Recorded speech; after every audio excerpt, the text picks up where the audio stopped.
Hey guys, सबसे पहले आप सभी को हैप्पी मदर्स डे। इस मदर्स डे को और भी स्पेशल बनाइए हेलो ऐप के साथ और पार्टिसिपेट कीजिए सुपर मॉम चैलेंज में। बस पोस्ट कीजिए आपकी सुपर मॉम का फोटो एमवी फीचर के जरिए और दिखाइए सारी दुनिया को कि आपकी माँ सुपर मॉम है। तो देर किस बात की है, जाइए डाउनलोड कीजिए हेलो ऐप और शेयर करो आपकी feelings for your super mom with friends and family. दीवार पर टंगी सास। पंजाबी में कहावत है, सास चंगी होवे या ते दीवार ते टंगी होवे।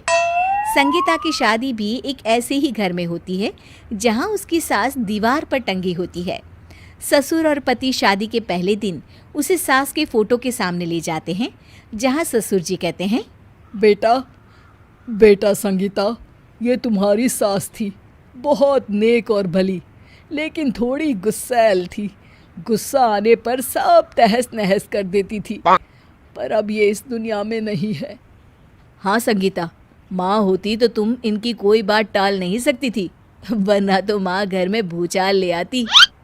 संगीता मन में खुश होती है कि अच्छा है कि ऐसी औरत अब इस घर में नहीं है, लेकिन दिखावे के लिए वो जैसे ही सास की फोटो के सामने हाथ जोड़कर खड़ी होती है, ये क्या? सास उसे देखकर मुस्कुराने लगी।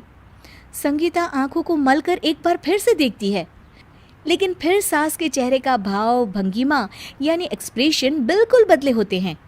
वो अपने पति और ससुर को कहती है, माँ की तस्वीर तो स्माइल कर रही है। ना बेटी, ये कैसे संभव है? जरूर तुम्हें कोई गलती हुई होगी, ऐसा कैसे हो सकता है?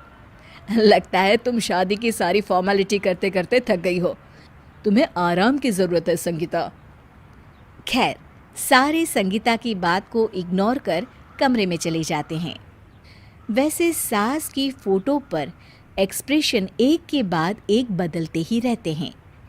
सुबह होती है, पति और ससुर को काम पर भेजकर संगीता कमरे की सफाई करने में लग जाती है कि तभी उसे आवाज आती है, टेबल ठीक से साफ करो।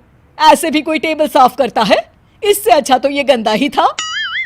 किसी औरत की आवाज़ सुन संगीता दंग रह जाती है और सोचने लगती है कि आवाज़ कहाँ से आई। आवाज़ को नज़रअंदाज कर वो फिर से अपना काम करना शुरू करती है, लेकिन इस बार तो आवाज़ बिल्कुल उसके कान के पास से आती है। मेरा घर है ये। जब तक मैं थी चमका कर रखती थी, हर एक चीज शीशे की तरह थी। तुम्हें तो ना